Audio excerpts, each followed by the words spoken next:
Thank you so much.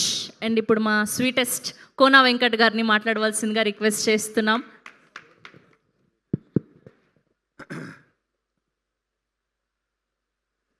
Two thousand 17లో Shiva Nirvana నా ఆఫీస్కి వచ్చాడు. వచ్చినప్పుడు ఇగో శివ తుర్లపాటే పరిచయం చేశాడు నాకు. మా గీతాంజలి మళ్ళీ వచ్చింది డైరెక్టర్. తను కథ చెప్పగానే నేను ఆ రోజు ఫిక్స్, ఈ సినిమా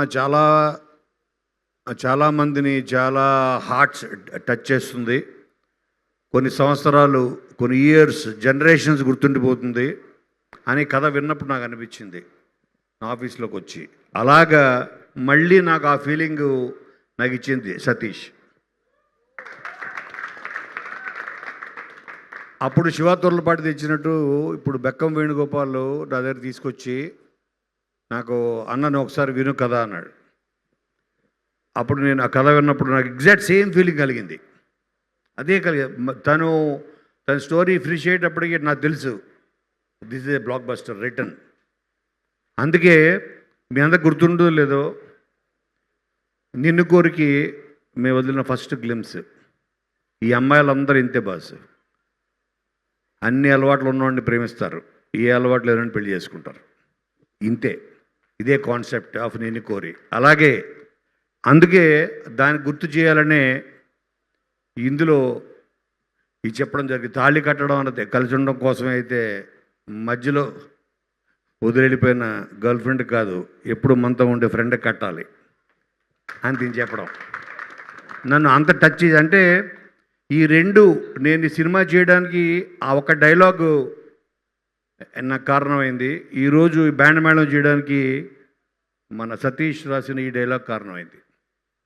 సో నేను ఐఎమ్ నాట్ రెగ్యులర్ ప్రొడ్యూసర్. నేను ఎప్పుడో నాకు మనసుకు నచ్చే ఒక కథ ఎవరన్నా నా దగ్గర తీసుకొస్తే వాళ్ళని ప్రపంచాన్ని పరిచయం చేయాలని ఎన్ని సినిమా తీస్తా. నేను నా బ్యానర్ వాల్యూ లేకపోతే ఇంకేదో నేను దానికోసం సినిమా చేయను. ఒక మంచి టెక్నీషియన్, ఒక మంచి కథ, ఒక మంచి దర్శకుడు ఇండస్ట్రీకి పరిచయం అయితే ఎంతోమంది ఆర్టిస్టులు, ఎంతోమంది టెక్నీషియన్స్, ఎంతోమంది వాళ్ళకి కెరియర్స్, కొత్త కెరియర్ స్టార్ట్ అవుతాయి. ఇప్పుడు ఇక్కడున్న ఫ్రెండ్స్ క్యారెక్టర్స్ వీళ్ళందరినీ గుర్తుపెట్టుకోండి జాగ్రత్తగా. వీలైతే ఇప్పుడే మీరు మీరు మీరు వాళ్ళతో సెల్ఫీలు తీసేసుకోండి ఇప్పుడే. వీళ్ళందరూ they going to be remembered for a long time. ఈ సినిమా ఈ బ్యాండ్ మేళం అన్నది నాకు ఈ కథ చెప్పగానే నేను ఫస్ట్ చెప్పిన మాట ఏంటంటే సతీష్కి, ఈ కథ టీనేజ్ లవ్ స్టోరీ. 10th క్లాస్లో స్టార్ట్ అయ్యి డిగ్రీ ఫైనల్ ఇయర్ అయిపోతుంది. ఇది కనుక రోషన్, శ్రీదేవి వీళ్ళిద్దరు చేస్తే నేను సినిమా చేస్తా, ఎట్లా చేయని చెప్పా. సరే సార్ అన్నాడు. అప్పుడు నేను ఫస్ట్ వాళ్ళిద్దరికి వినిపించా, ఎందుకంటే నాకు వాళ్ళే కనిపించారు. ఇదేదో అంటే ఫస్ట్ ఈ పిక్చర్కి మీకు టీనేజ్ లవ్ స్టోరీ.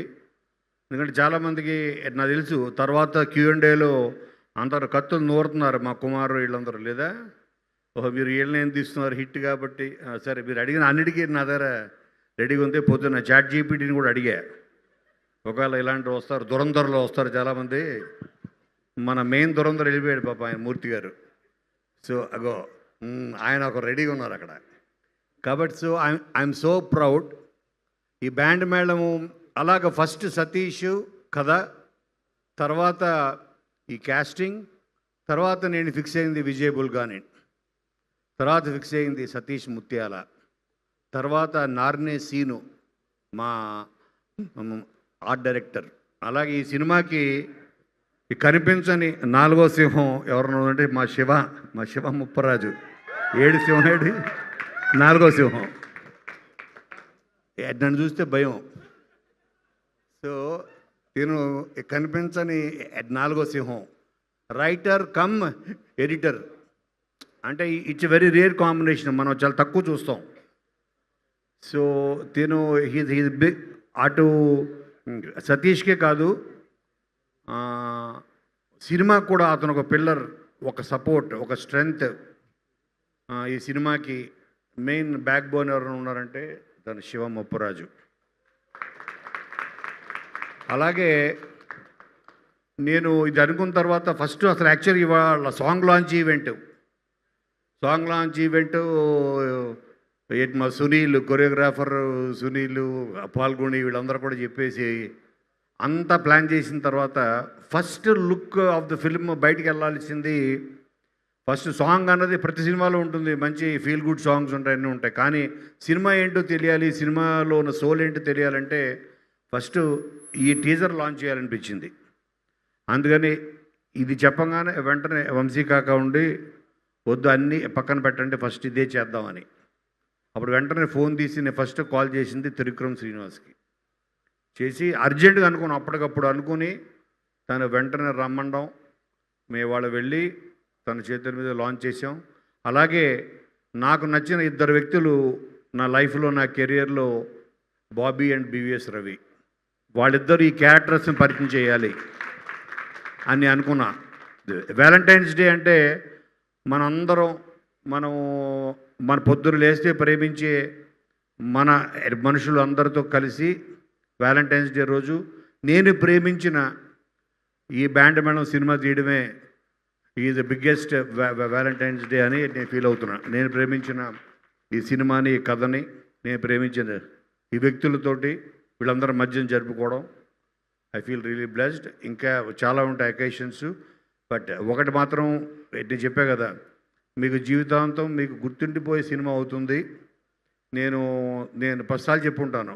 ఈ గ్లిమ్స్ని నేను ఫస్ట్ బాబీకి చూపిస్తే బాబీ షాక్ అయ్యి మళ్ళీ ప్లే చేయండి సార్ అన్నాడు. మళ్ళీ ప్లే చేయమన్నాడు. ఫస్ట్ తీసుకుని ఫోన్ చేసింది రోషన్కి. ఏం ఆర్టిస్ట్ సార్ ఇతను next Nani of Telugu industry అని చెప్పడంలో ఎటువంటి సందేహం లేదు. తీరు సైలెంట్గా నానిని కూడా మన క్రాస్ చేసే ప్లాన్లో ఉన్నాడు. సో క్రాస్ కూడా చేయగలడు. త్రివిక్రమ్ అంటున్నాడు ఇందాట, నువ్వు అర్జెంటుగా నువ్వు పెద్ద స్టార్ అయిపోవాలి, పనుంది నీతోటని. అలాగా. And thank you very much ఇక్కడ వచ్చిన అందరికీ. అలాగే ఎస్పెషల్లీ నేను సినిమా టేక్ ఆఫ్ చేయడానికి నాకు మెయిన్ సపోర్ట్ ఇచ్చింది మా కజిను శివరాజు రాజశేఖర్. సో వాడికి ఫస్ట్ కథ చెప్పించా. వాడి కొడుకులు ఇద్దరికి వాళ్ళకి చాలా టేస్ట్ ఉంది. వాళ్ళు అన్నారు, వాళ్ళు ఆ స్టోరీ వినగానే మావయ్య గో హెడ్ అన్నారు అంతే. Thank you. మీకు కూడా రేపొద్దున మాకు ఎంత నచ్చిందో మేము వింటున్నప్పుడు, తీస్తున్నప్పుడు, చేస్తున్నప్పుడు, మీకు చూస్తున్నప్పుడు కూడా అంతే నచ్చుతుందని నేను నమ్ముతూ thank you very much. Thank you Kona garu, thank you so much. And ఇప్పుడు మా పవర్ఫుల్ సినిమాని అందించేటువంటి డైరెక్టర్, ఒక వాల్తేరు వీరయ్య, ఒక డాకు మహారాజు వంటి సెన్సేషనల్ సినిమాల్ని